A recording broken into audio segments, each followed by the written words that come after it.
Again, it's 100% up to the chat bot owner, right? It's like your bot. So you get to decide kind of what you want to put in front of people.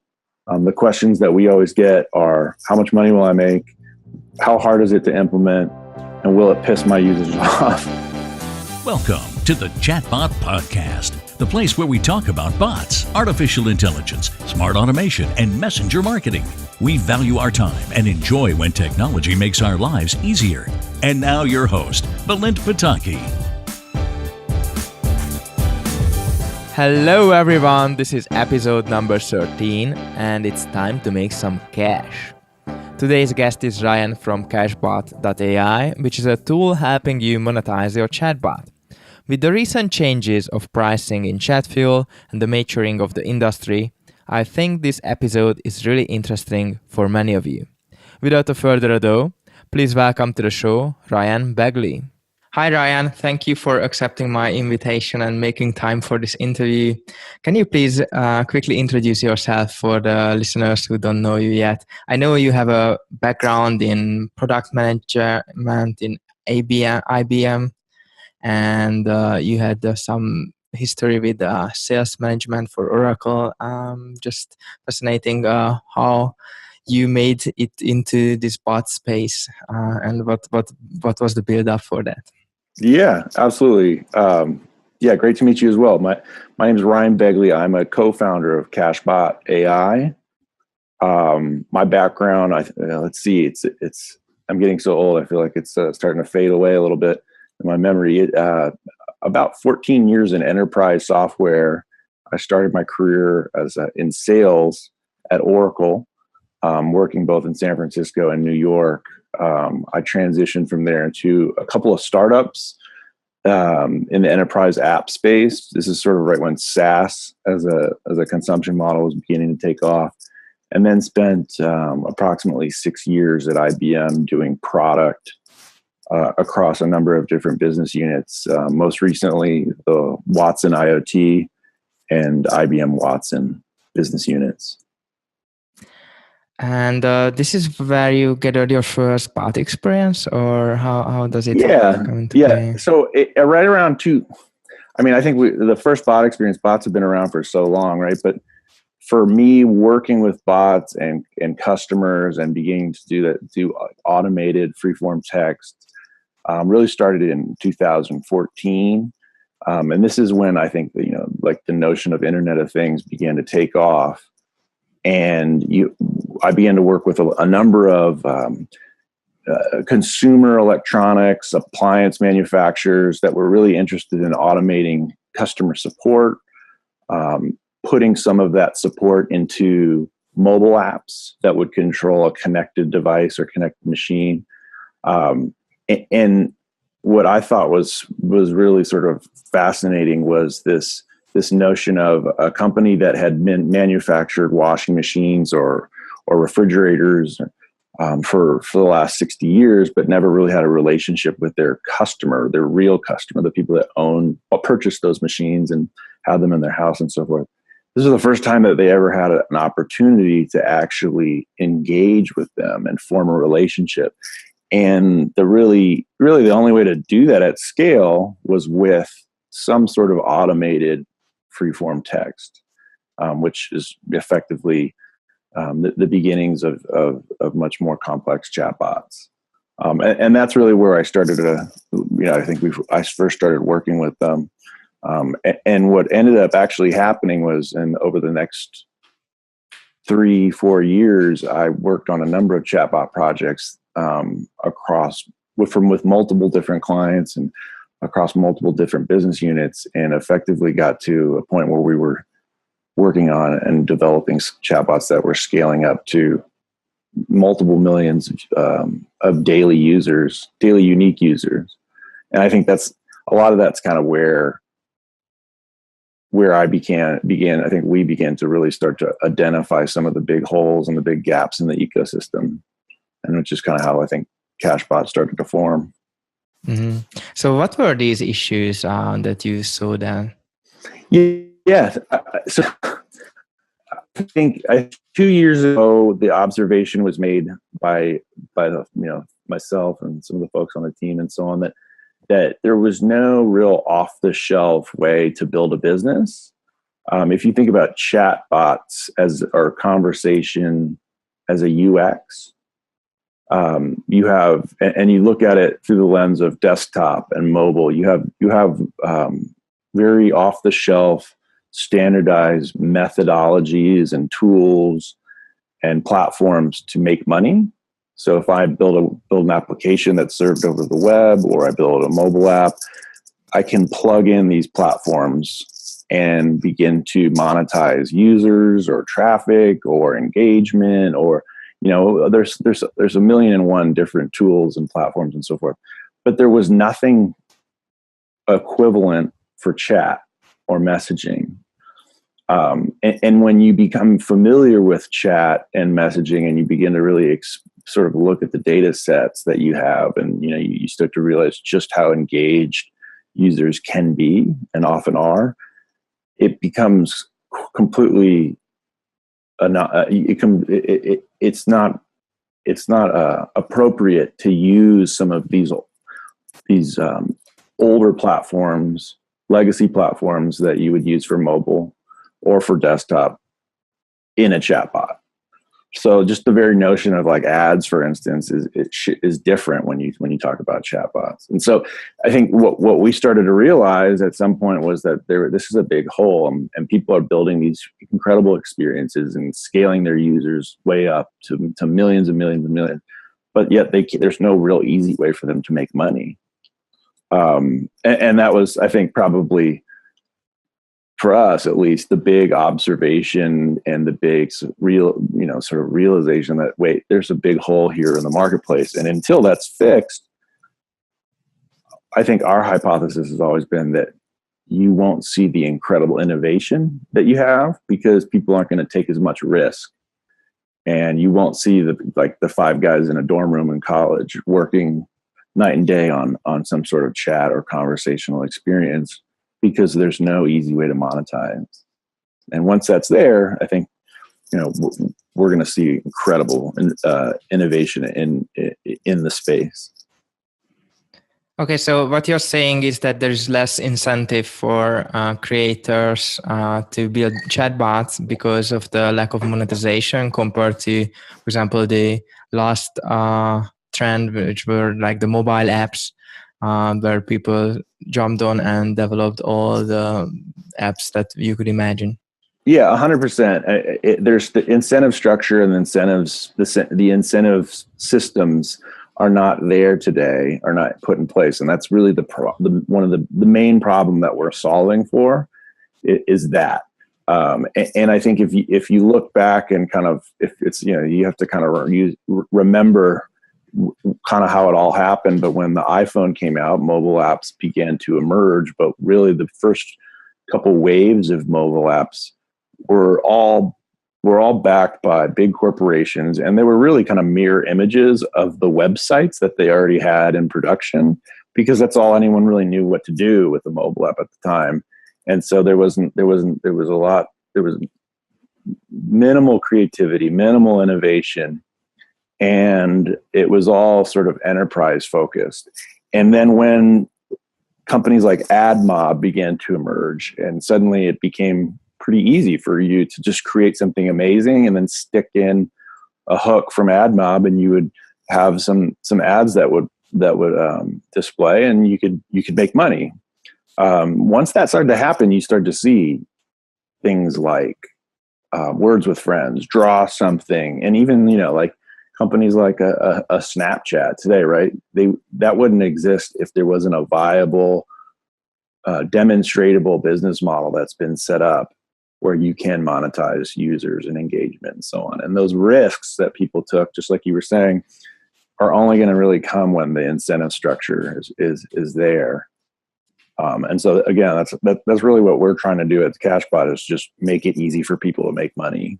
We look at our job is very much like, you build amazing bots, and while you're building those bots and building those chat experiences, let us help you build a business behind it. That's great that we have this little connection between the the mobile apps and chatbots, so we can refer back to it in terms of the ad formats and monetization opportunities. I just want to quickly say that I see chatbots started in a lot of the corporations. So if we talk about these apps that are built to monetize via ads, they have kind of a different model than, for example, a big company would say, okay, I need an app and I will monetize it on my own. So far, I see chatbots more like they do the monetization on their own because they either sell products or services in the back end. And as funny how you reflect it to websites, I see it in a lot of chatbots, especially the simple ones that they're mimicking the website. They create the menu structure, talk a little bit, but either it links to a website or does the same function inside Messenger. 100%. I mean, I think that, even if you just, Messenger is a great example because Messenger is the biggest platform for consumers right now. But if you just think about the form factor of a chatbot and and there's limitations that Messenger has implemented, but it's a different UX. And whenever you start using technology differently, you also, where you use it changes as well. And so there's all sorts of differences in the UX that aren't necessarily being explored or exploited as much as they could be. And I think a lot of it is because there's the innovation hasn't really gotten there yet. And there's some examples of amazing chat bots and conversational applications out there. But to a large extent, you're 100% right. It's a mimic. It's a mirror image of a mobile app, and it's there's just not a lot of creativity, and it's a safe thing to do, and it's a lot of enterprises that have a lot of budget and they can afford to kind of make something that's not that great, but at least check the box. They now have a Messenger chatbot that they can say they're in this space, but I think what will happen is that as monetization comes around and some of the other sort of ecosystem tools begin to emerge and get standardized upon, you'll see sort of I think the innovation will begin to lubricate, and you'll see just a sort of almost a second gold rush, if you will. As it pertains to chat and voice and conversation and so forth, because there was a lot of hype in the last 2 years and it's kind of dying down. And this is where I think you start to see like the interesting things start to take place in the space. Yeah, I totally agree with this stages of development where everyone wants it even without any reasons. Yep. And then we kind of figure it out how it goes and can build quality products. So what are the best use cases? So I believe it's not like a local business trying to get more prospects and leads with the chatbot, but more like a utility or entertainment chatbot where they kind of have a broader user base and they could sell effectively ads to them. Yeah. It's interesting. I think in the last, as long as I've been into this space and been working on Cashbot, I've seen some really, really interesting use cases. And I think like what I would have said and how I would have answered that question 6 months ago is totally different now, just because there's so much, things move fast and there's a lot of creativity. It just hasn't necessarily, I wouldn't say the whole ecosystem has been pollinated necessarily as much as it could be at this point. But I think it's happening so fast. I think some of the coolest use cases are just these notions of adjacency. And I can give you a good example. My wife, when I explained to her what Cashbot does, she never really got it until we were traveling together and she was signing up for a gym, and the gym sign up process online was done through a chatbot. and it asked her a number of questions that you would always ask when you're going through a sign process. And a couple of them were like, when was the last time you had a gym membership? What do you like to do the most? And so she's like, oh, it's been a year, and I love to run. And it was like, well, when was the last time you ran, or ran consistently? And it was like, well, it's been about 6-7 months. And it kind of got all this really interesting information, and then it plugged her into the membership, and then it said, okay, see you at the gym, thanks. And she went right from there, X'd out of that tab, and went to Lululemon and spent $100 on workout gear. And then she went to Nike and spent $200 on shoes. And I go, that's it right there. That's Cashbot. That gym bot, I mean, they had this interesting data set that they could have very easily been, hey, you haven't ran in a year or 6 months. You probably need some shoes. Here's a 20% discount for Nike. And that adjacency, that context is so rich that it wouldn't have been an ad to her. It would have been a value ad, really. It would have been like, oh, yes, this is cool. Yeah, absolutely. I'll take that discount.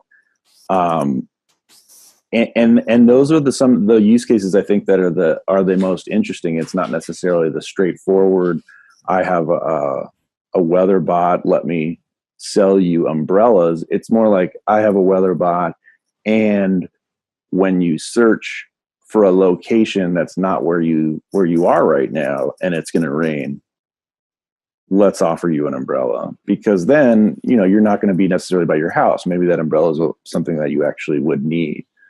So these kind of adjacency use cases where the theme is one thing, and you start to recommend products and services that surround that thing, are really kind of the cool use cases that we see are most successful. Now, they're not always home runs. I think it's one of those things where you got to play with it, and this is very much a trial and error, and test and retest and iterate and iterate and iterate. But the people I think that are most successful at monetizing big, broad-based chatbots that aren't necessarily local business, but are more focused on entertainment or daily messages or updates, or just some sort of thing that you every day you find yourself spending 45 seconds to 2 minutes looking at as a chatbot and engaging.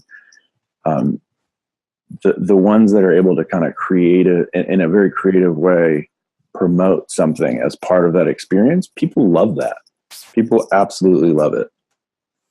Well, I love this personal story that you said, and it explained it really well. So yeah, I remember her going, oh wow, that's a great idea.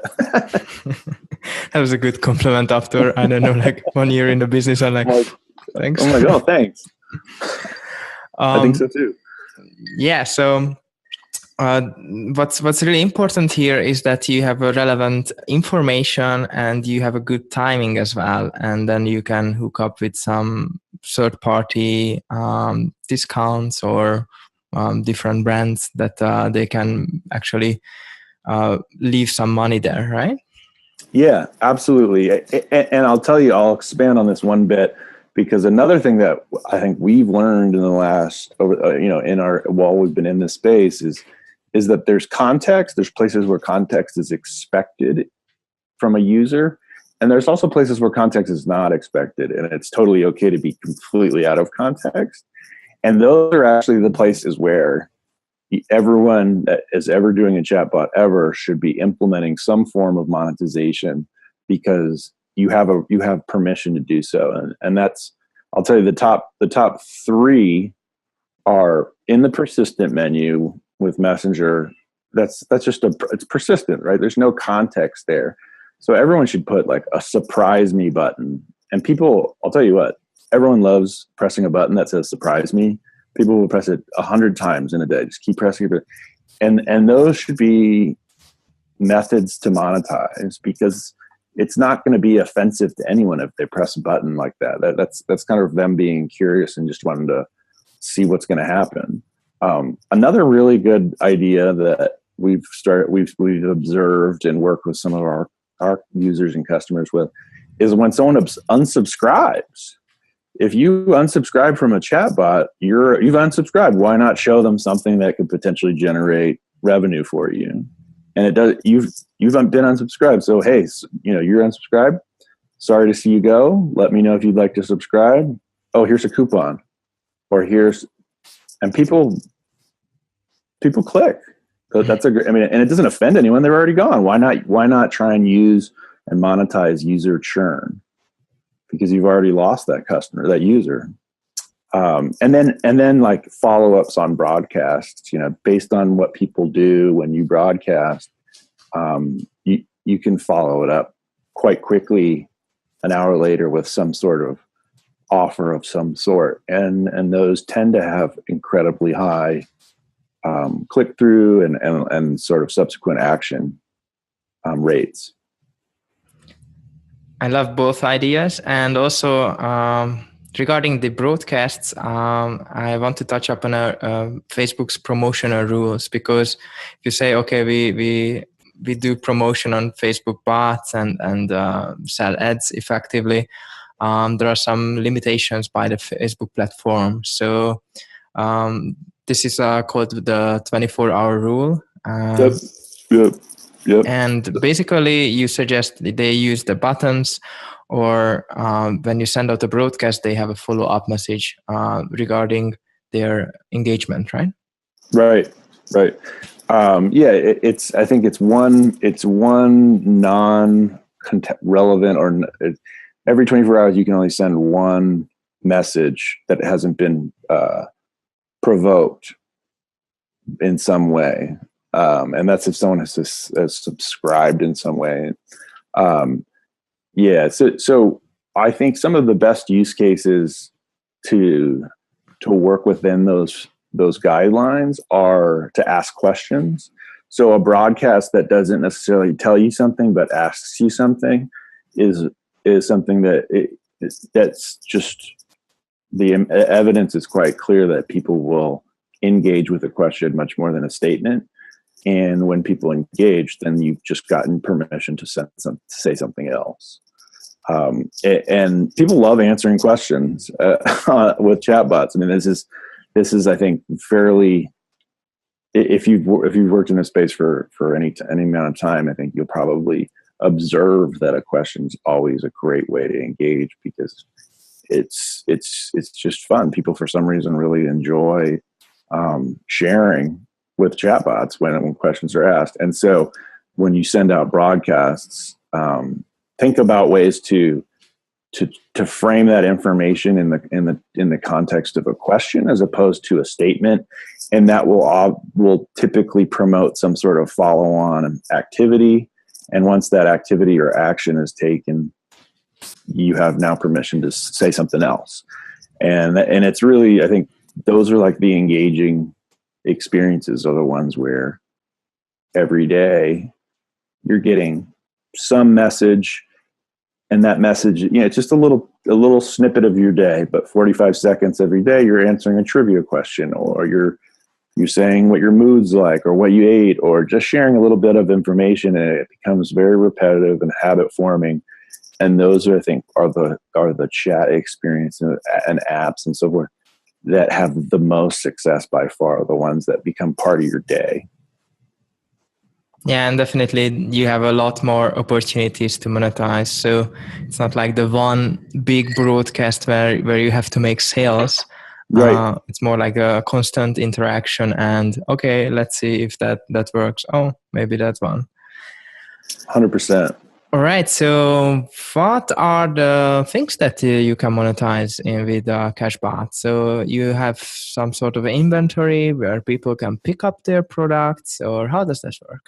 Yeah, so we have a free product that's there today, and this is kind of the first thing that we did, and it's Amazon Affiliates. And Amazon Affiliates is Amazon Associates is their affiliate program, and you can drop products into your chat experience, and you can pick which regions of the world you want these products to be from, so that we basically allow you to to work within the Amazon Associates program in any region of the world that it's in. And this is totally free, and we don't charge, and it's something between you and Amazon. We just made that really simple for people to do, and that was probably the first product I think that we made, which was simple integrations, create product agents and implement and put them into your chat experiences. And we have some folks that are incredibly successful at this. We don't know how much they make because we don't charge and we don't have anything to do with the commission, but we know we can tell how many recommendations they make every day, and we can kind of get a sense of the click-throughs and so on. And we've done enough user interviews to know that there's some folks out there that are making a good amount of money using this as a tool. The second thing that we are working on with folks is simple bot-to-bot referrals. So there are chatbots out there that have lots of users, and those users are interesting to other chatbots and brands. And what we do is we put together it's essentially the same underlying tech, but there's a lot more security behind it. And from the ground up, we built in a way to prevent or monitor click fraud. But really, if you think about it, like you have a chatbot, and if you have 1 million weekly users, and I have a chatbot, and let's say I'm Pepsi, I want a free flowing supply of users that are high lifetime value, and ultimately I want it to be as low, the lowest acquisition cost as possible. And so we made it incredibly easy for you to recommend or endorse the Pepsi chatbot, and we'll pay you by the click. And so every time a user comes along and you say, hey, check out this Pepsi chatbot, they'll click, they get pushed right over into the Pepsi chatbot. They're now an acquired user, and you'll get paid every time that button clicks. And it's, for us, we think it's a great creative product because it actually solves a couple problems that are pretty big. Monetization for one, but also user acquisition and discovery is another big problem for chatbot owners. And so this is a sort of a cheap way to guarantee that you're getting a chatbot user. The biggest, I think, friction point in user acquisition, after you can run like messenger ads and so forth, but there's no guarantee that they're a chatbot user. So this is probably the only way that you can target an actual chatbot user today. And not only that, they're incredibly engaged because they're actually clicking on an endorsement button. So they're not just a chatbot user, they're actively participating and engaging in a chatbot that day. And so then they're going to press that button. So these are really high quality users, and it's kind of a win-win for everyone because you don't lose a user. You're just expanding sort of the ecosystem almost, and introducing other chat experiences to your users. And so that is definitely like a very successful thing that we've been working on, and anyone can do it. You just, what we ask for is that you just share a little bit about your audience, because we do work with brands, and we do work with, paying customers that are interested in acquiring types of users in different segments and different geographies that speak different languages and so forth. So we have to have sort of a somewhat of a sense of who your audience is, but we can target, if you have 5,000 UK users and you have 1 million users total, we could target those 5,000 UK and provide that endorsement to them. So we're capable of doing that. It's just we need to have some place to start. But yeah, this is a great product as well for people to monetize. Aside from that, we definitely have run tests and have some early experiments going with all the other sort of monetization methods that you can think of. So just traditional ads, eyeballs on an ad unit, action based. So let me go out and download something, or let me sign up for something, or there's lots of different things that we've worked on. again, it's 100% up to the chat bot owner, right? It's like your bot. So you get to decide kind of what you want to put in front of people. The questions that we always get are, how much money will I make? How hard is it to implement? And will it piss my users off? And, it's totally up to you on question 3, how you want to implement. So, ideally it won't piss anyone off because you're totally in charge. You can implement it however you want. Okay, lots to reflect on. And your last question actually is a good question. I want to ask it later. So I just wanted to say one of my first chatbots was a gift finder for like 2016 Christmas. And I placed every single Amazon link alone manually. Right. So yeah, I would have appreciated your solution back then, definitely. And another thing is, it really addresses that point that the user is engaged with the chatbot, is logged in with Messenger, and you don't have to worry about this extra pop-ups that you should be logged in or whatever. They know the ecosystem, how it works, and then you start off with a higher level of engagement. Or you just know that the users are by default people that are already engaged and interested in chatbots. And it's not like clickbait where we're saying like, where you're not advertising something that it's not. The implementations that we typically see and the calls to action and so on are like chat with Pepsi, chat with, and it's very explicit because Pepsi doesn't want a user that doesn't know it's a chatbot. And you don't want to implement something that's going to mislead your users. So everyone's sort of on the same team and everyone wants the same outcomes. And so ultimately, you acquire great users, easier, cheaper, and they're typically more engaged. Okay, so regarding the targeting, I think it's very easy when it comes to the basic targeting what Facebook provides us anyway. So just like gender or time zone, language, and so on. Do you sort of force, not the best word, but do you suggest your users to actively save more information, or does that Cashbot does automatically somehow when the user is plugged in, or how does that work to achieve better targeting? Yeah, so the targeting, like you said, the basic targeting that we can do.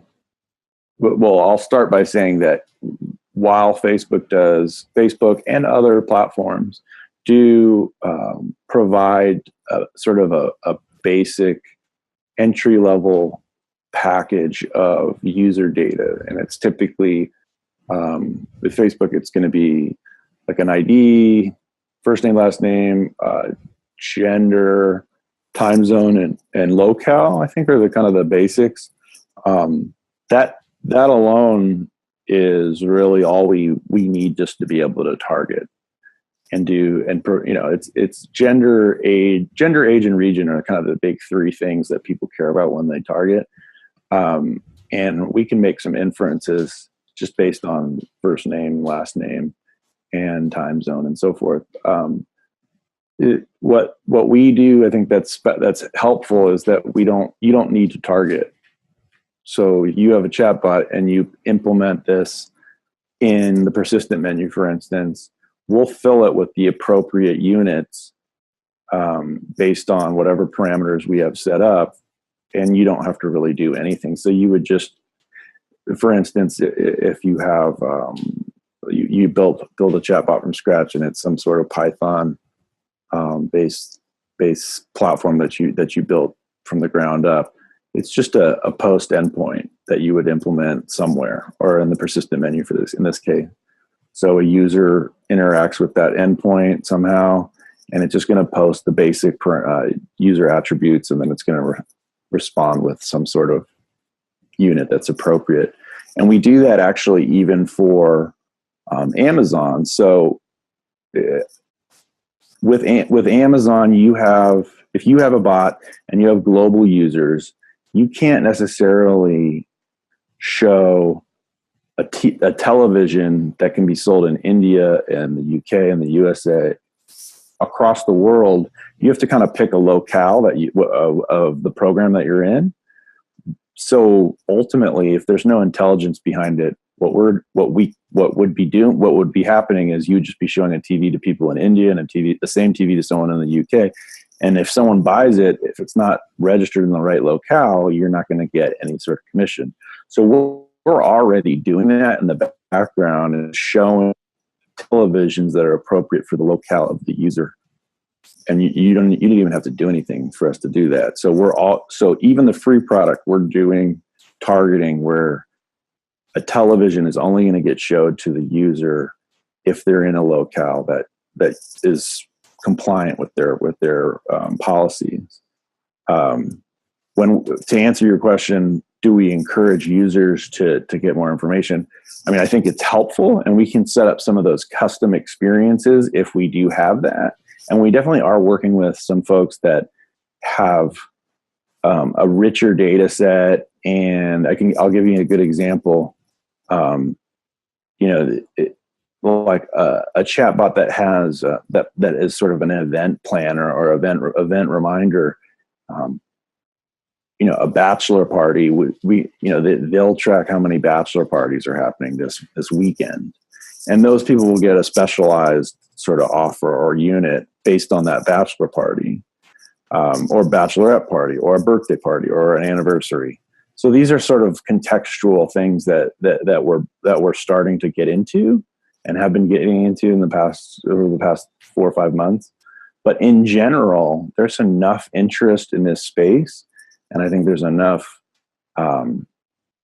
enough demand from a lot of the brands and so forth to engage with users just based on the base level user attributes like gender, region, and so forth. And we help with that out of the box. And I guess the last thing I'll say is that you, as a chatbot owner, don't really have to work on targeting as part of the implementation. As long as you just implement the API or a chat fuel, if you plug it into the JSON plugin, we'll take care of the rest. Okay. So if I have an idea, okay, I want to place an ad after some sort of interaction, and let's use the Amazon example. How do I define that what sort of products should be showcased? Is it based on what you have an idea about the conversation somehow, or I have to place, okay, I need a television, and then you place it locally, the best option, like if it's in India, UK, or USA? Yeah, so the way it works today is that you create what we call product agents. And the agent is really, just think of it like a basket of things that you're going to show. And so then you implement it. And for this example, let's just say you implement it in the persistent menu, and it says like deal of the day or surprise me. So a user clicks, and those products that you had already predefined using keywords, and you can curate, and you can down select or delete. And so you have 20 TVs. And it's now implemented in the persistent menu, and a user hits surprise me, and those products are going to come up either in a list, in a carousel, or a card. And again, that's totally up to you. And we have a tool that makes it all very easy to kind of auto pre-format that, and those products will show. Now, what will happen oftentimes is if that user is in India and you're registered for a locale in the UK, or rather that TV is only available in the UK, it will, in the background, we'll switch out that television that you've selected with another television that's actually applicable to someone in India, so that if that person bought it, you can still get the credit.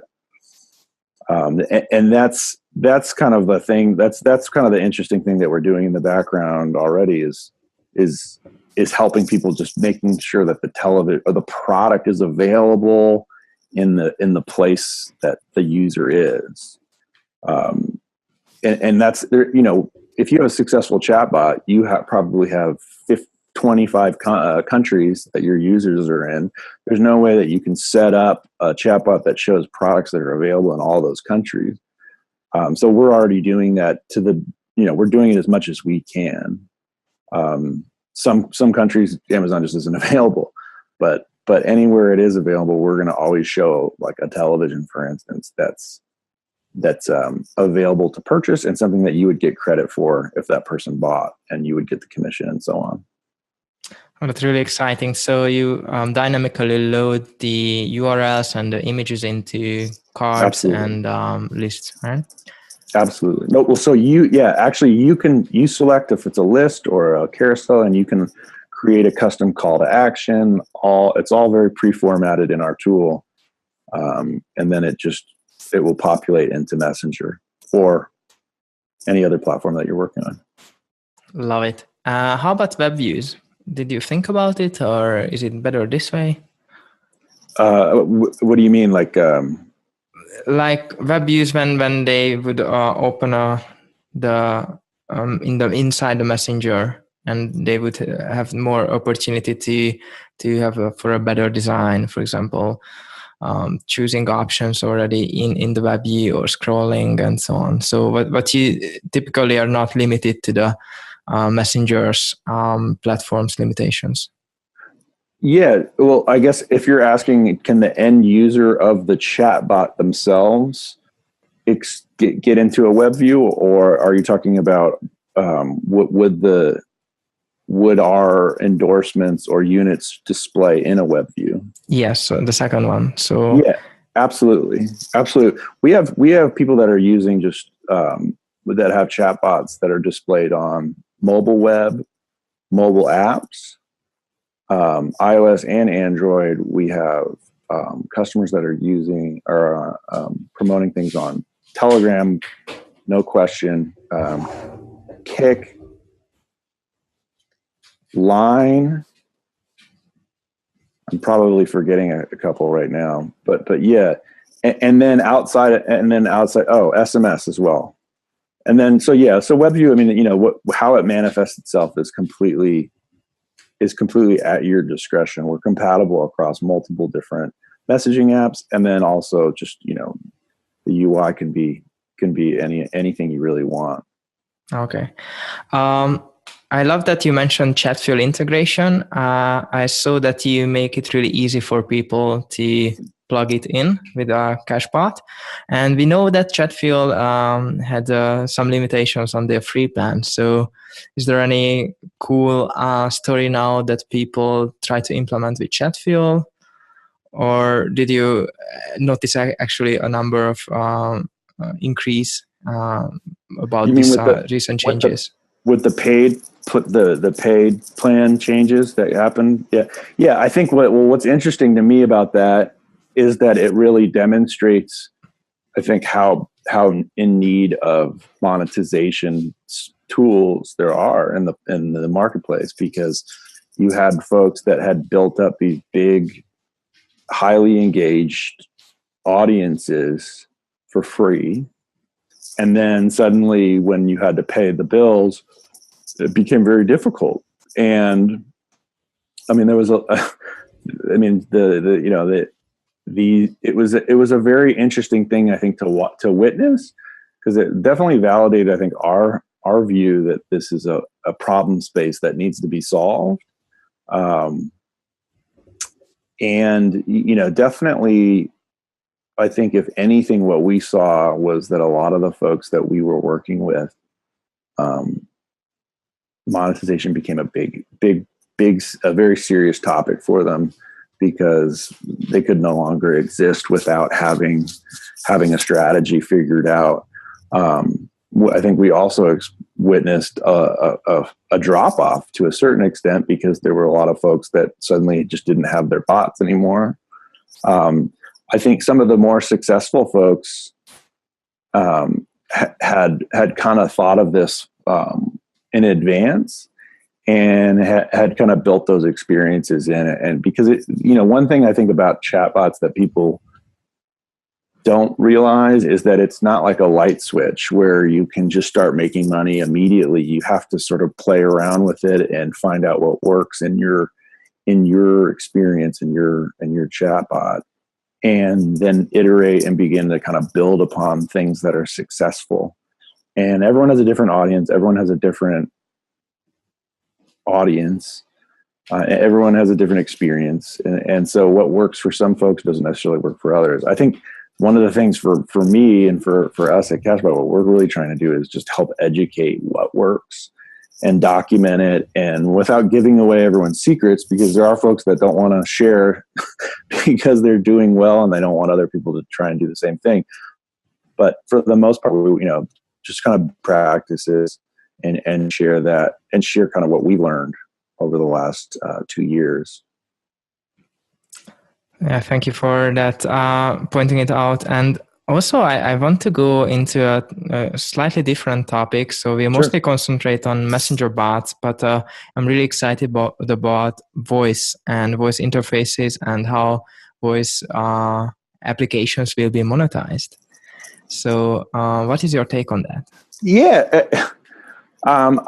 So it's interesting. I think that voice, this is a space that I have a lot of experience in.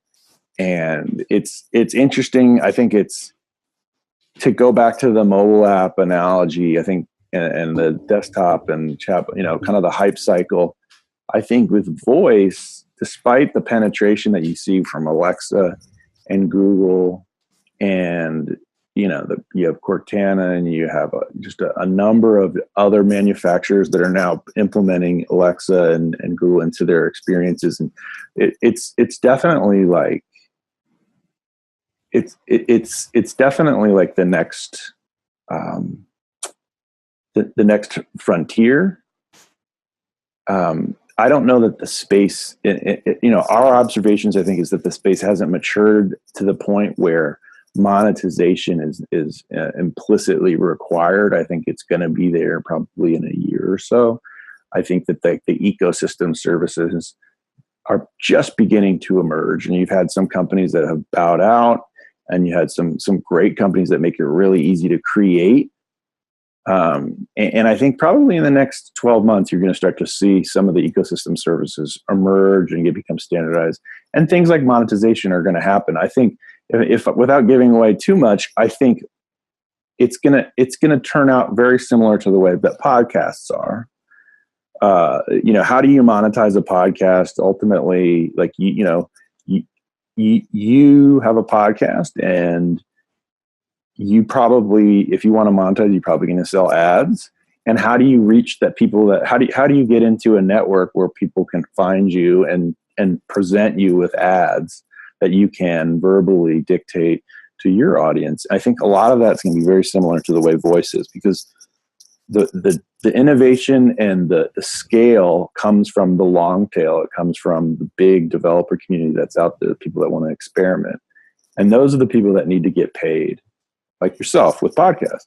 And so, someone like you, if you're working on an Alexa skill, you're not going to keep doing it for a couple of years unless there's like an easy way for you to start making some money. And I think that's kind of how it's going to happen. I think a lot of people are under the impression that it's going to be like an Alexa voice is going to be telling you to buy soap for some reason. It knows that you need soap.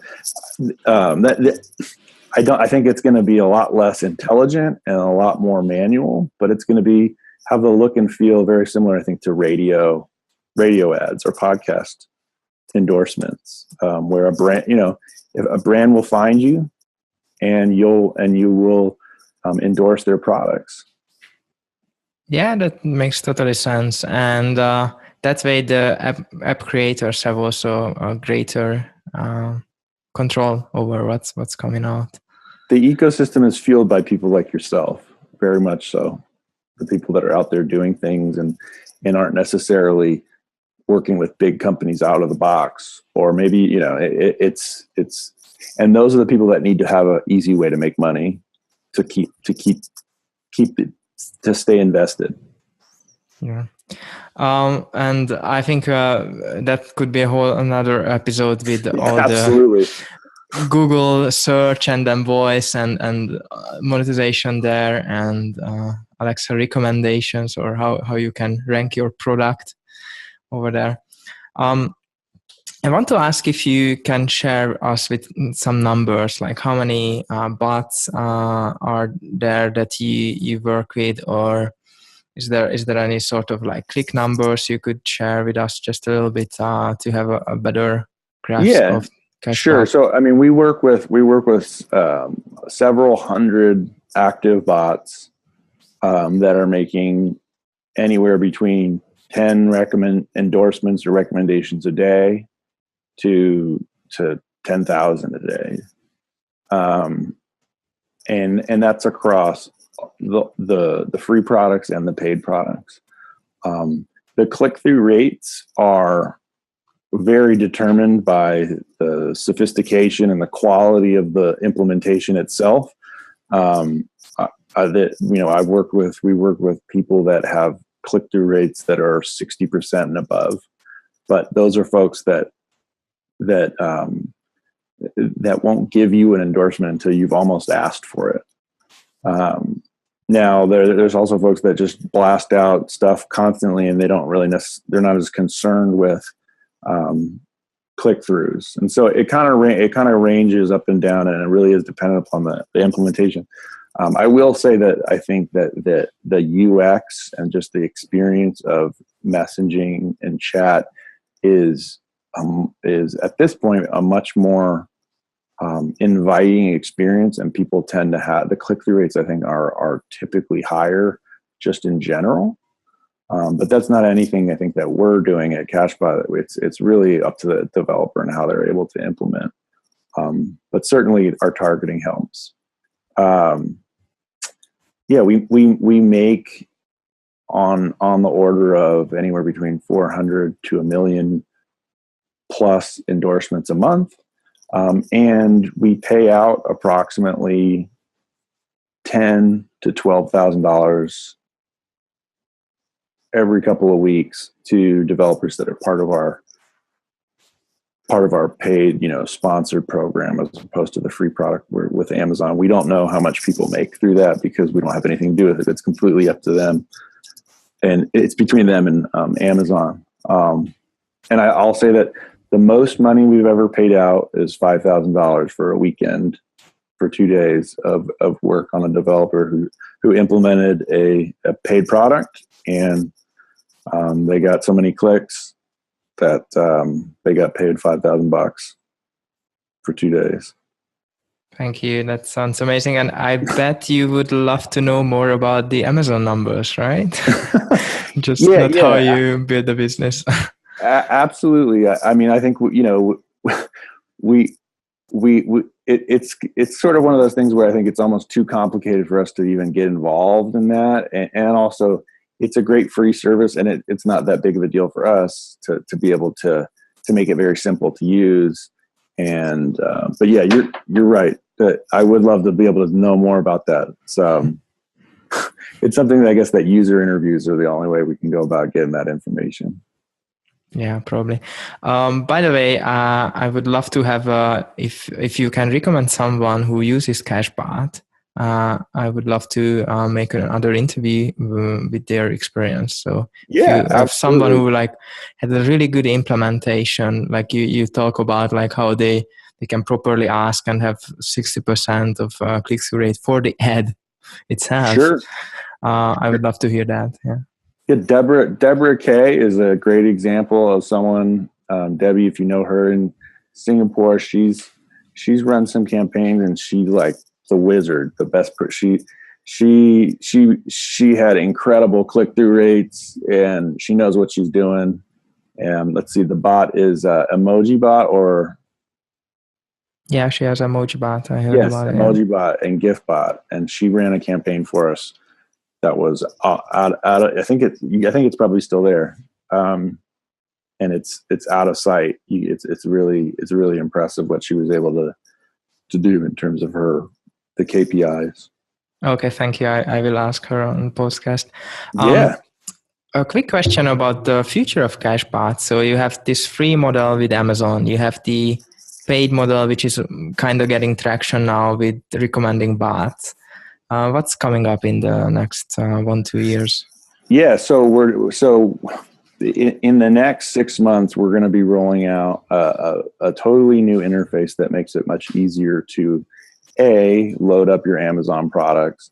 B, there's going to be more than just Amazon. So we're going to add other affiliates, Flipkart, Alibaba, and a handful of other product affiliates so that people can sign up for all of them and have a much more global reach with products. We're going to begin to experiment and try out other affiliate programs and keep all of that free.